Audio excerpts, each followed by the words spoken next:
Okay, for the last part of this project, we're going to go ahead and take a look at how we can set up our own custom scene within inside of UE4, set up our own lighting and some other things, just basically to give ourselves a platform so we can start building something with these blocks that we've created.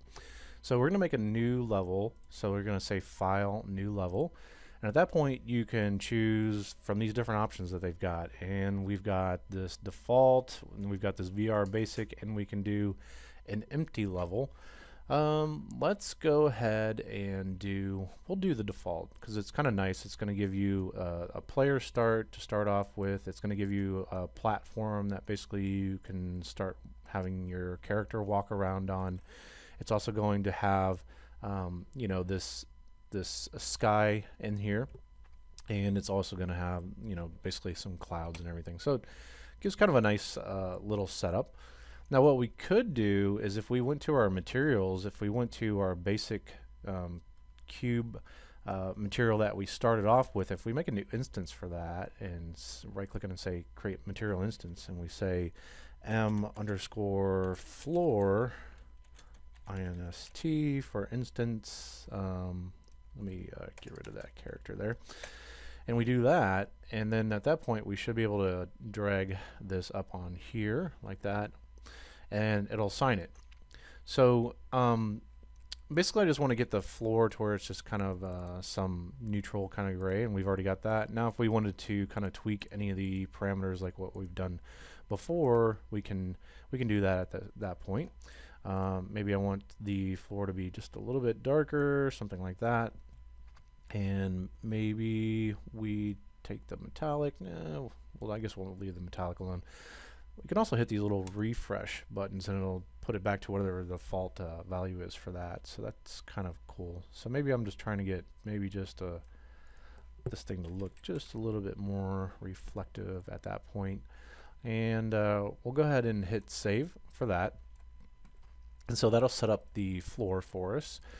And so the next thing that we want to do is basically this. Let's take a look at the lighting. So we've got this light that it puts in here is a directional light, and if you go up here to lights, this is where this comes from. You can drag out another one if you wanted, but we'll get rid of that.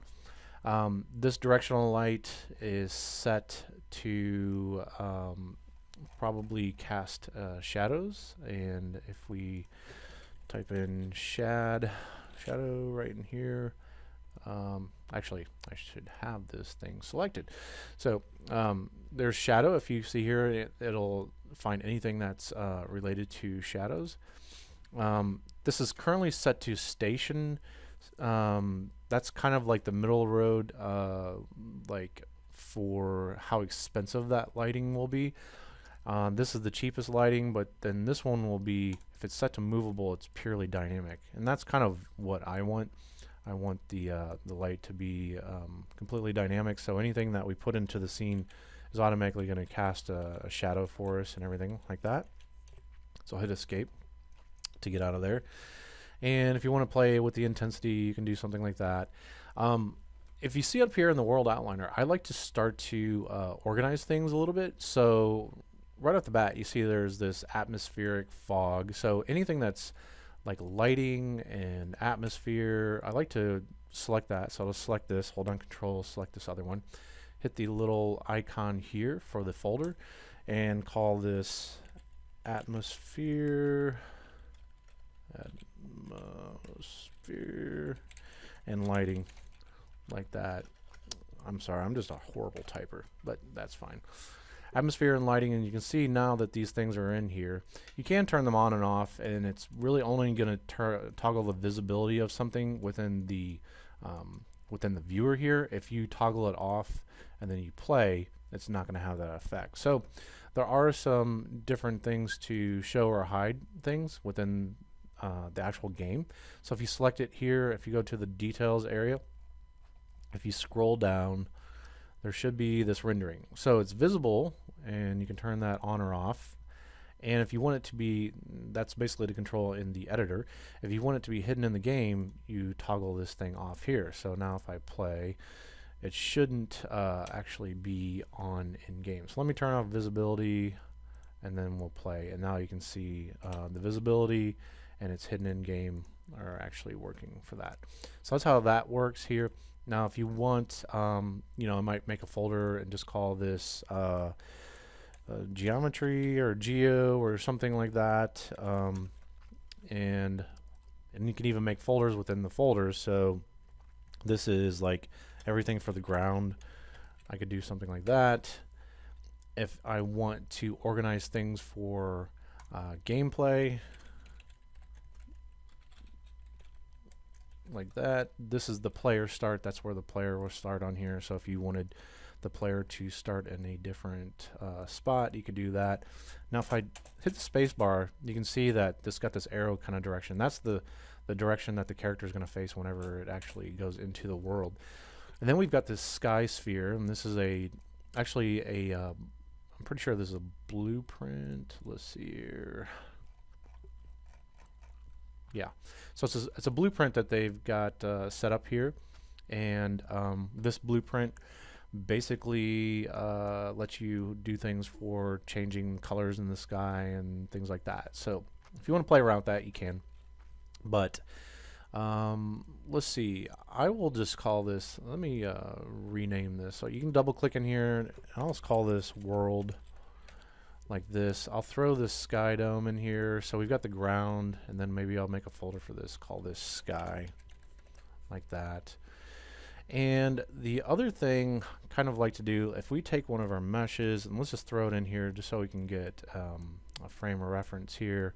I'm going to move it up, and I'm going to hit the space bar, and I'm going to scale this thing up too, so we can see our cubes a little better, like this. And remember, if we hit the N key, it will snap to the ground. It usually works in most cases. So if I start moving this around, hold down Alt and drag out a copy of this, like this here. You can see I'm starting to make, you know, geometry, and I probably want to label these things something. Maybe this is like large cubes or something like that. And the other thing to kind of note is just the overall lighting in here. So let's go up to this light source right here, and let's go over to our light and just let's play around with the value of the light. So I'm going to put this pretty low, 0.5, so you can see we've made everything quite a bit darker. Maybe I didn't hit enter for that. So you can see we've made everything quite a bit darker. The one thing I want to show you is this thing under lights called Skylight, which is actually pretty cool. And if we drag it in, you can see it automatically gives ambient lighting and kind of like bounce lighting everywhere in our scene. And if we take a look at the Skylight, and we basically look at this SLS captured scene, it's basically capturing the lighting from what's in the scene, and it tries to light it through that. So we've got this intensity of 1. You can see if we pull this thing up, we can really blow things out, or we can just kind of barely have some of that affect some of the lighting and things like that. So that in combination with your other lighting, I'll just take this and put this back in this atmosphere and lighting area, and go ahead and take the intensity of this and make it probably 0.25, something like that, and then this light source, do the intensity and put that at 1. All right, so there's something else about this project that I think anytime you start an Unreal project, this really trips everybody up, and you really should look out for this. It makes tuning your lighting and getting your final look really difficult, and it's called eye adaptation. So it's basically this concept of if you go outside and it's super bright and you come inside and it's darker in there, it takes a little while for your eyes to adjust to that. So they built that kind of functionality within the program, but it's kind of a cool effect, but it's something that you probably want to save to the very, very end of your project because it makes tuning your stuff difficult. So if we go under Edit, and then we go to Project Settings, And then we're going to scroll down to rendering. So let's go down here in engine, go to rendering, and then take a look at that. And if we scroll down, you can see here's all the default post-processing settings. So we got bloom, ambient occlusion, all this stuff, this auto exposure. Let's turn that off. So see in the background here, if we turn that auto exposure off, see how that changes our lighting? Didn't change too much, but sometimes it can be pretty dramatic. So you want to turn that off. If we're doing a VR thing, you'd want to turn off this motion blur. I'll just go ahead and leave that for now. The other thing about our project is this. So we've got an untitled scene right now. If we load up UE4, this scene is not going to load up as our default one. So whatever you want as your default, you're going to have to save that out. So I'll say File, Save As, and then we've got content. I might as well make a new folder. Just right click on here, say new folder, and call this maps, and then within here I can call this let's call this cube level, something like that, and hit save. So that's saved our level. Okay, after we've done that, let's go to edit and do project settings, and you can see if we load this thing up under project, this description, we've got this thing here about what you can call things, you know, what you want to call this map and everything. But we've got this maps and modes, and then this right here, default maps editor and game default map, what it starts up with, you can change that, and we can change that to our cube level like this. And so now every time we load up our project and we want a specific level to load, this will load for us. Okay. I think that's getting pretty good. The only other thing that I think is kind of cool, we've got this atmospheric fog, but I think it works with basically the wherever your lighting kind of direction is. They do have this other thing within here that is under visual effects, and we can do exponential height fog. So if I drag that out, you can see I'm going to put this thing at 0, 0, 0 for now. And we've got this fog density. If I crank this thing up and I make it, I think at 10 is the highest that it goes, you can kind of see what's going on here. So it's going to basically fill the entire world with fog to the point where you can't even see anything. And I like to do this at the beginning so I can kind of get an understanding of what these values kind of mean. If I do a starting distance of 100, maybe let's try 500. You can see it builds around the the camera. It builds kind of like this radius of fall off on here for things. So that kind of gives you an understanding of how you can kind of play around with those values. If we get it really close, I think it's kind of cool that it's, you know, at least around where you are in the world, it's not quite as dense, and it's setting up that atmospheric kind of depth. But right now it's very shallow, and this feels a little bit weird, you can see here. So maybe you make it 100, but it was just a little bit difficult to kind of see. So if we get really close into that, maybe that's some of the functionality we might want. If we get closer to these cubes here, you can see those are you know, feels a little bit more like real world. If you've ever been in very heavy fog, you know, if you get up close to something, you can see that better. So we've got this this color of the fog, so you can make it different colors and things like that, right? There's a reason they keep it to this kind of default kind of bluish kind of color. I think it's a little bit more appealing to look at. The other thing is that you can actually make this fog, you can make the fog black, which is kind of cool. It's kind of interesting. So if you wanted to you know, make a scene, and I've done this before like in VR, where you only want the focus to be in a certain kind of area around here, you could potentially use this as fog to knock out the rest of the background. I'm going to pull that up, still probably about in here, something like that.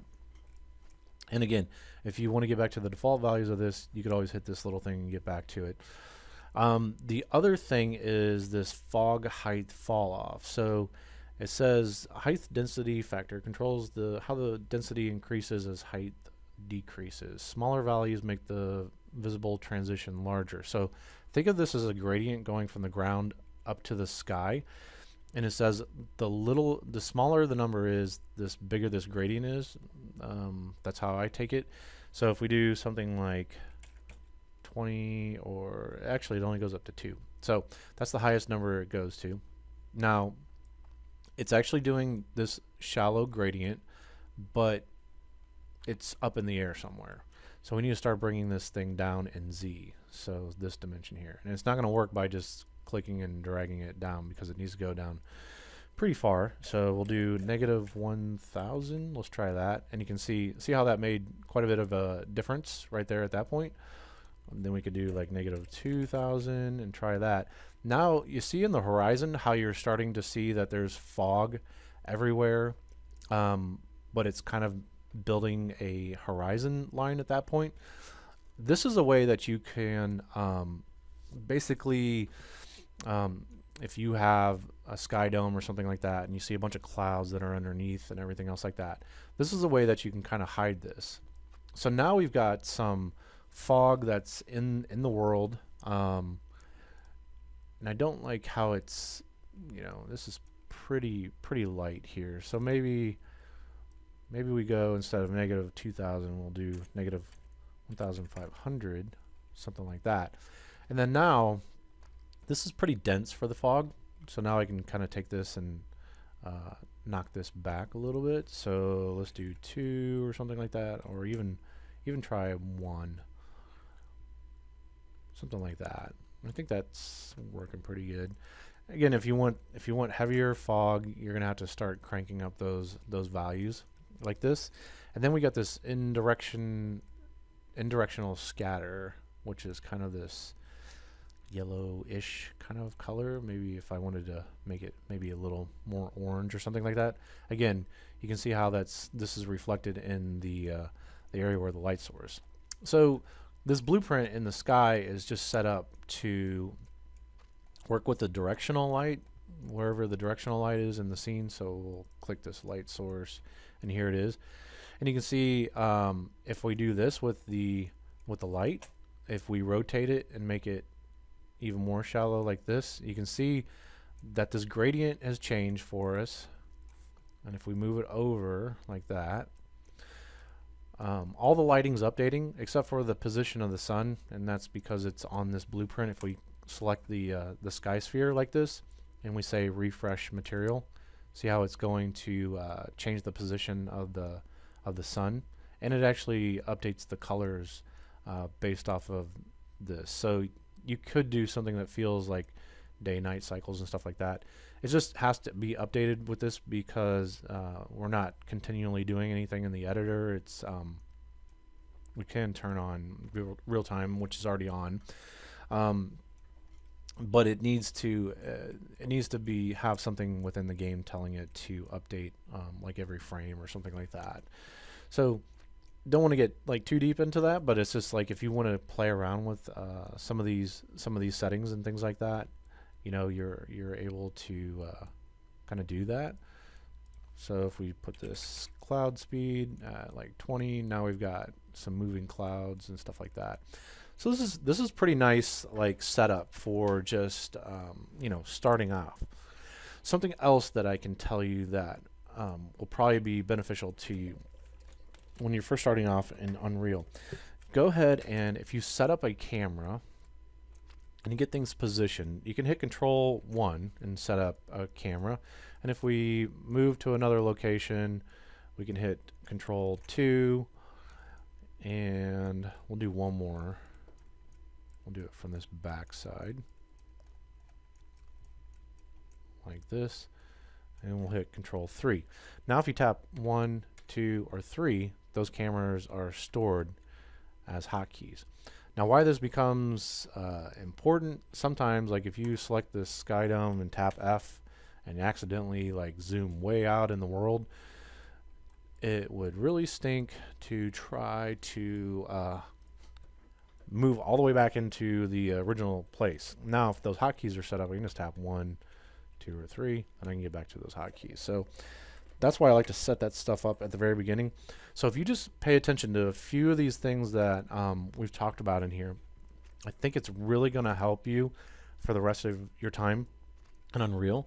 You know, so the last thing would be basically taking these cubes that you've made and keeping them about the scale of what you have here, and starting to think about grid spacing and snapping, things like that.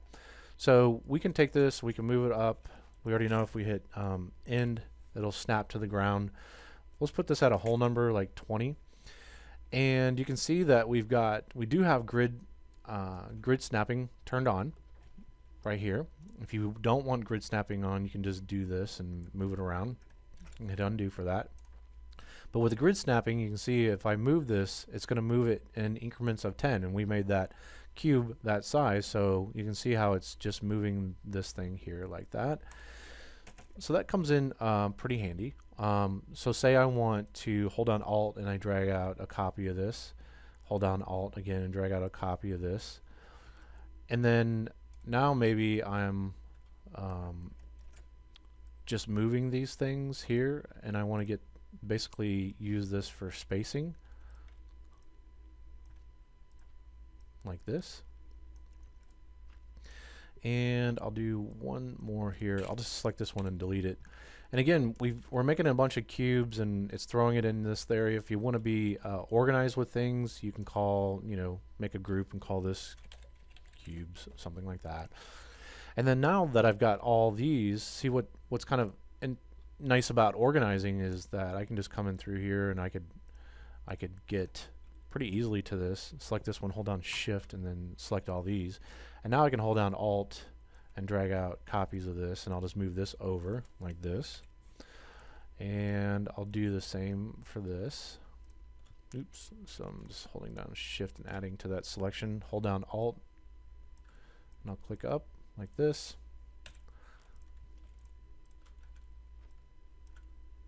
Move it over one, and I'll take this one and put it to the top like this. So these are all individual pieces, which are nice to move around, but if you wanted to move things together as a group, you can select everything like this.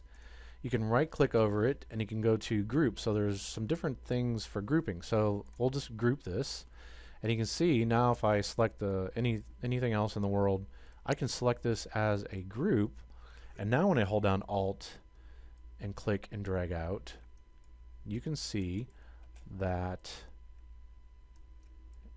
I'm moving the entire group, and this becomes very helpful when you're starting to lay things out, right? One thing I could do for this group, because I don't need this corner piece here, I can right click over the groups and I can say unlock group, and at that point it lets me, like, I can move things around within the group. I can do edits to the group basically. And so I'm going to select that cube, I'm going to delete it like that. I'm going to select this one of the cubes in there and right click over the group and then say lock, and then at that point I can move this thing over here like this. So now I've got two different types of groups. I've got this group here and I've got this group here. I can hold down Alt and click and drag that thing out, or I can, let's see here, no to all. Okay, doesn't like me to delete this for some reason. I'm just trying to go through here. Yes to all. And I basically got this one last guy here. Sorry, I haven't been deleting groups too much here. So again, I can hold down Alt and click and drag out a copy, or I can put it on the rotate and hold down Alt and drag a copy. Either way, doesn't really matter. And I'm going to position this thing right here like this. Now, something happened with the grid snapping. I can lower this down. I don't know if I need to move this over by 5, and it looks like that's what's happened whenever I rotated this thing over, which is fine. So I can even make the grid snapping even smaller if I need to. So I will do one more. I'll hold on Alt and then click and drag out, and then I'll rotate, and I'll make this 90 degrees like this,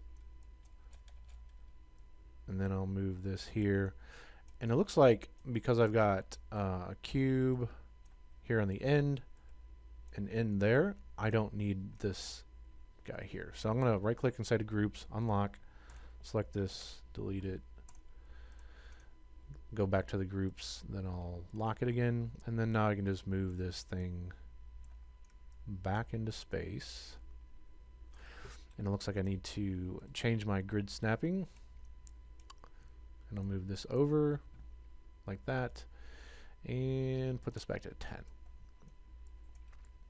Okay, so I'm going to try this. I'm not really sure if this will work. We'll find out.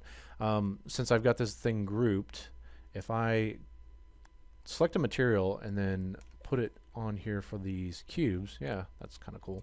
It'll actually change the material for all the different cubes that we have here. So we can make these. Let's see if we do this. We can do it one at a time, or we can select the group. And since it has different materials on there, you see how it's got display 2 different materials, so I can drag this on both of them here like that, and then now they all got one material. And we'll do this one here for the blue that we did before. Okay. And if we want to see a preview of this and just what it's going to look like in game, you can tap G, and you can see what things would look like in the game mode without all the clutter of icons and things like that. And you can just tap G to bring everything back for your controls. So that's a nice thing to have. So let's go ahead and take this, and we will make a nice stored kind of camera view for this thing. Control 4. And so now I got 1, 2, 3, and 4. And let's go ahead and save our level. And I did notice that for some reason it's saying this base cube changed, so I'm going to right click on that and say save that too. And then let's just hit play and go into the game. Okay, so the other thing that is nice is that we can hit F11 and we can make this full screen like this. If you hit F11 again, it takes you just back into the editor mode. If you hit F11 with Shift, so we do Shift F11, you can see it's going to do an actual real true full screen, and it gets rid of your Windows bar at the very bottom. And we can hit Shift F11 again to bring that back, and then F11 to go back down there. So get used to kind of looking at those different kind of controls like that. And you can see we actually have collision on these models too, so as we walk over them, our character kind of reacts to that. So what would be kind of cool is just to build something kind of interesting with these different cubes that you have, and be able to fill it with different material types and things like that. So the last thing that I did that I thought was kind of interesting is I just took my groups and I scaled them up, if you take a look, by about 10, and then I made copies of that and actually flipped it. So this is kind of cool. If you do this, if you hold down Alt and I click and drag out, if I want to flip this upside down, I can right click on this and I can say transform, which is right down here, and I can tell it to mirror on X, Y, or Z. Now I know the up axis is Z, so I can just mirror it on Z and it'll flip it up. So I just selected all of them, and then I selected all of them, made a copy of them, and then just flipped them that way, and then moved it up. And then I just kind of toned back my materials just a little bit, and just kind of reset up my cameras so they kind of work with this new kind of layout that we have. And if we hit play, you can see that again the collision works and everything. If I jump up here, I can actually jump up on these parts, and because it's kind of like this pyramid kind of shape, then I can kind of move around within this little tiny world that we've created. So I just thought that was kind of cool and kind of interesting. So I just wanted to show you some fun stuff that I kind of did with the cubes.